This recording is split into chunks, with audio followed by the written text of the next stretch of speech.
Adriana, if you didn't know. Now you do. I'm back. I know I haven't been around in 2 weeks. I apologize, okay? I've been sick. So I'm back with some good ass content. Hopefully, some of you will think that.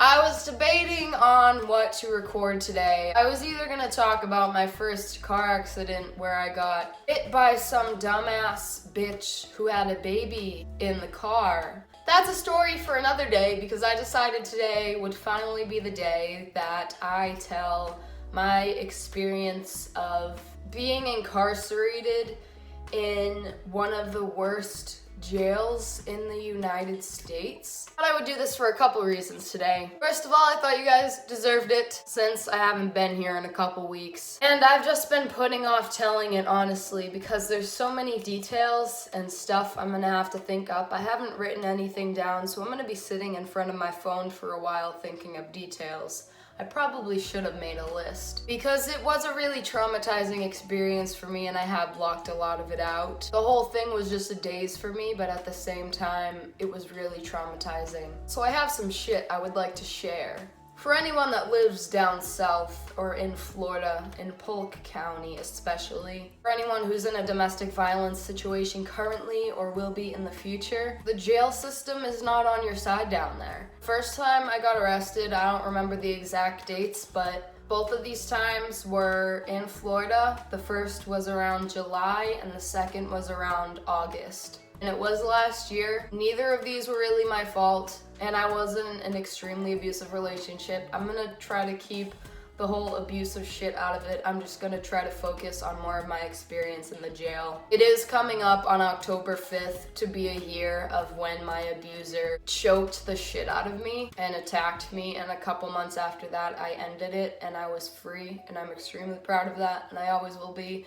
And I'm never gonna stop sharing that on this channel because that's something that needs constant awareness, is domestic violence and trauma and abusive relationships and how to get through them and how to get out of them. And that's why I always link a domestic hotline number down below for you guys if you ever need help. But October 5th will be his 21st birthday. There is a trial coming up in January and I will be in the process of putting him in prison. So anyways, I'm gonna try to keep this video as short as possible and as entertaining as possible, but at the same time this video is sort of for educational purposes and just to share my experience, my traumatizing and fucked up experience. First time I got arrested was to call the cops on my abuser because my mom was trying to kick him out of the house and he refused to leave. So I called the cops. I was like, literally, I have an abusive boyfriend situation. Like, I don't know what the hell to say in that situation. He won't get out of the house. He's refusing to leave. They're like, is he on the lease? I'm like, yeah.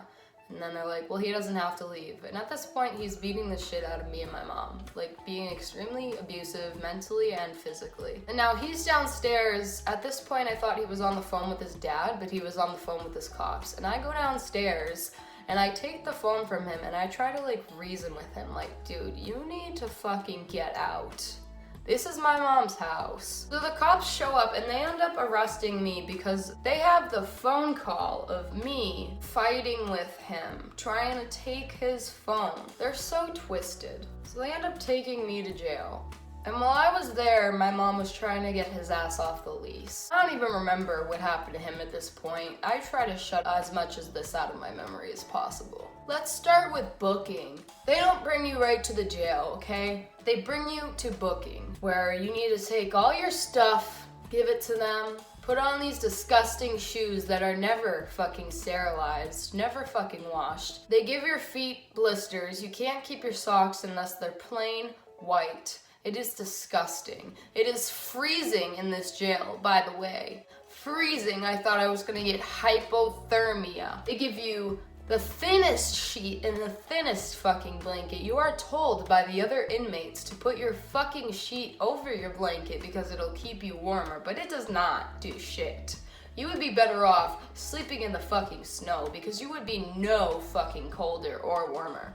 You are put in these holding cells for no shorter than 10 hours with these other fucking crazy people. Some of them are on drugs, some of them are murderers, and some of them are fucking Jesus freaks who fucking pray over you. Half of them are telling me the head of this county was a fucking child molester, which I found out when I went to the jail was actually fucking true. We would be in booking for hours at a time just waiting for the transport bus to get there. And when the transport bus got there, they wouldn't even take half of us. They'd just call certain people's names, and then when your name wasn't called, you would just be like, fuck, another fucking 4+ hours in this empty ass room with these fucking concrete ass floors and this concrete slab around the room for half of us to sit on, and then half of us are trying to sleep on the floor.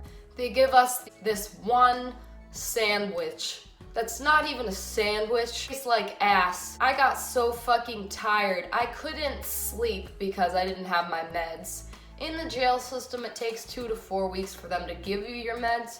And then once they do get your meds, they wake you up at 3 in the fucking morning on the dot to give them to you. They don't give them to you at the right time. They don't give a shit. The transport bus is a living hell. I remember on my way home from jail, when I got bailed out, I almost threw up. I have never come so close to throwing up in my life. Actual jail is hell. I remember they gave us a pregnancy test, and I thought it was a drug test, and I was like, what the actual fuck, I'm scared. Because this girl offered me a sleeping pill to help me sleep. And I was like, I don't want to take this if I'm gonna take fucking drugs tonight and they're gonna give me this fucking shit every day. Because if this girl's offering me something to sleep, you are damn fucking right, I'm gonna fucking take it, because I am not having constant panic attacks in here. I had the worst panic attack in my life in that fucking cell. Fights break out in front of you like it's fucking nothing. It's fucking real in there. There's some really nice and sweet people, real human beings in there, but there are some real fucking crazy scumbags in there as well. There are people who have murdered people in there. It's fucking jail, dude. If you don't eat your food, you're gonna be expected to get your food and give it to someone else. And if you don't, you're gonna get bullied for it and possibly beaten up for it. You'll make friends, but you'll make enemies. Showering is disgusting. You have to borrow someone else's soap. I remember I borrowed someone else's soap when I was first there, and about 10 minutes later, a guard came in and took it because it was contraband. And then I was wondering what the actual fuck I just put in my hair. But they gave us this cup for a pregnancy test, and they put us all outside. We have these letters, and then we have these numbers to our cells. Each letter is a different level of security, and each number is just which cell you're in. They gave each block, that's what the letters are called, blocks. Pregnancy test, whatever the fuck it was, we had to piss in a cup, and I did not have to pee. And they wouldn't let us back into our block or our cells until we peed in this cup. And I was sitting out here in this cell, because they had an external, a green external cell to hold us in, like a holding cell, to wait until we had to pee in this fucking cup for them until we could go back in. And they were fucking assholes about it. They looked at me and I was like, I don't have to pee, so can I fucking go back in? And they're just like, no, you're gonna sit out here until you have to pee. And she's just like, you can have some water if you want. And I'm just like, thanks, bitch. Literally, I was so fucking mad. Off my meds at this point, didn't have to pee. No bathrooms, you would literally just find a spot, pop a squat. So I remember pushing pee so hard. This is gonna be TMI, dude. My best memory from this jail. Pushing pee so hard, half a shit came out my fucking asshole, bro. Half a shit came out my ass. And the tiniest drop of piss came out into this cup, and I fucking handed it to her. And I didn't know how to get back in the fucking cells. I didn't know you had to stand by your block, your letter. And then they open the door, you walk in, and then you have to stand by the window, so the central, where all the fucking guards sit and control, the control center of all the fucking doors. And then you have to hold up your number like this by the door. Mine was let's say it was fucking 2. You have to go like that. If it was 3, you'd have to stand like that. No. I fucking went up to the door of the control center, opened it, and I go, can you fucking open my door? And they were like, whoa, what the fuck do you think you're doing? I'm just like, I don't know how this fucking shit works. I've never been to jail. That's literally what I said to her. They hated me so much, and I'm just like, I'm sorry, I'm not this fucking criminal that goes around fucking shooting people. Like, seriously. Off my meds, in jail, full on panic mode, full on having panic attacks. The nurse would not give me any pills. They literally can't. Like, it takes 4 weeks to get me my pills. Seriously? It was hell in there, guys. Like, don't get yourself arrested. Don't get yourself in a domestic violence situation. And if you do not go down south. Seriously. They don't give you fucking lessons. I remember one time I was out of my cell when I shouldn't have been, and one of my cell buddies' friends was out, so she like gave her signals through the door to like try to hide me, and I was on the phone with like my mom when I shouldn't have been, so she tried hiding me like under the phone. She's like, you're not supposed to be out here, like there's certain times at like certain cells they're supposed to be out in and in their cells, and I'm just like, oh fuck. And then the guard saw me. She's like, what the fuck's going on over here? And I'm just like, listen, I don't know what the fuck I'm doing, okay? If you're gonna fucking keep me in here longer, then fuck yourself. Now the second time I got arrested, I wasn't supposed to be in contact with my mom. That's what the judge said, because I didn't get arrested because of my abuser this time. I got arrested because I was having an abortion miscarriage, and I was just flipping out, chucking water bottles all over the place, and one of them accidentally hit my mom, and the fucking cop was standing right there because our fucking neighbors like reported the fucking noise complaints and shit. Called the cops, this fat ass cop that fucking has come to the house before because of my abuser's bullshit, walks in and fucking tells me I'm under arrest. And I'm just like, seriously? And they were supposed to bring me to medical because of how much I was bleeding, but they didn't. So here I am in this fucking jail, fucking profusely bleeding, 1 roll of toilet paper a week when I am going through literally the whole thing in an hour because my vagina is fucking pooling blood.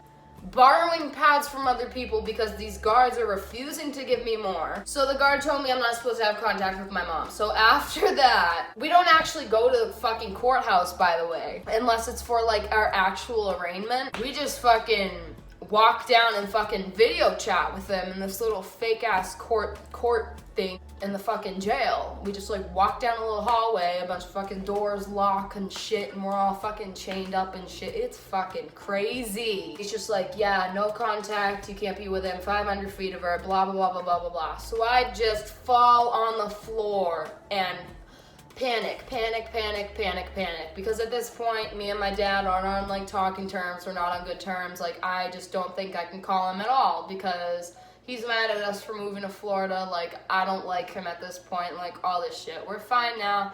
And if I gave him one call, I would have been out of that fucking jail that night. Because he has friends at every fucking corner of this country that could help me out. And like, when we got back from Florida and he found out like everything, he told me that. And I know that. I know he has my back no matter where I am in the world. And like, I know if I gave him one call, yeah, he would be like, okay, what the actual fuck? Why would you move to Florida? Why is all this happening? But he would have had me out of there. And now I know that. If I'm ever in another fucking situation like that, but Jesus Christ, my world was ending at that moment. Because I'm thinking, oh my God, I can't call her. Oh my God, I'm venting to all these people I don't even know. What the fuck do I do? Like, I'm thinking they're recording the calls at the jail. Like, they're gonna give me fucking more time if I contact my mom. And all these people are like, dude, just call her.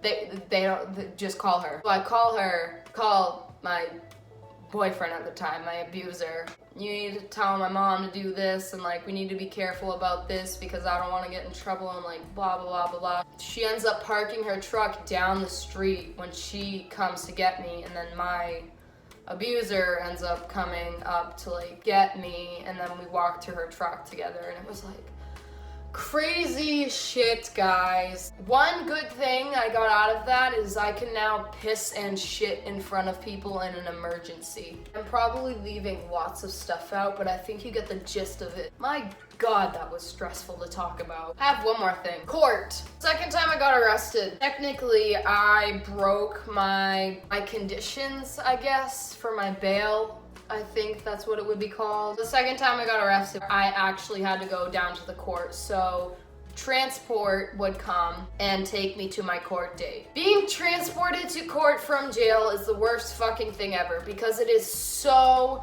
loud in there. You get held in this cage with a shit ton of people who do nothing but batter on the cages and scream to the top of their lungs, and it is absolutely insane. And I did absolutely nothing but vomit, just bleh, bleh, constantly. I did nothing but throw up. I have never thrown up so much in my life. I did a lot of throwing up in jail, seriously. I constantly needed a trash can near me. Everyone was constantly staring at me like, what the fuck is the matter with you? I don't know if it was anxiety. I don't know what the fuck it was, but like, I couldn't eat. I couldn't drink. It was just throwing up all the time. I've never felt so bad in my life. Like, oh my God, dude. People before we'd get in the transport van, like, would beg. We would be cuffed. They'd be cuffing people. And then after, they'd be like, can I please not sit next to her? She's been throwing up. She's sick. And I just think it would be so fucking funny to me. And then I'd get in this van. I'd be like, oh my God, I'm going to throw up on these fucking poor ass people. And it was fucking awful. But anyways, I just wanted to add that, like, court is fucking awful when you are transported from jail to court. It was hell. But I'm really thankful that they didn't give me Parker versus State, because if they did, I would have had to wait until my next court date to get out of jail. So yeah, but he let me off, and then I just had to go to my next court date. And then at that point, I was just waiting for the judge to give me the okay to fucking come home. And then when he did, was coming up in a year, October 5th, my abuser's birthday, when he beat the shit out of me. And then I started to restart my life. So yeah, that was my experience in Polk County Central Jail. If you ever move to Florida, don't move to Polk County. If you're ever in a domestic violence situation, don't call the cops. That sounds like a really fucking shitty piece of advice. Don't ever fucking let people treat you like you're less than you are. Don't move to the South. I hope you guys enjoyed this somewhat traumatic. It was literally the most traumatic time of my life. I don't even know what to say. It's kind of drained me. I hope you guys enjoyed this story, experience, trauma time. If you guys have any similar experiences, I doubt it, but let me know in the comments below. I hope to see you guys soon. If you're not subscribed, please take a moment to do that. I love all of you guys. Please stay safe, and I will see you guys very soon. And remember, flip a bitch off and move the fuck on. No one is worth your pain.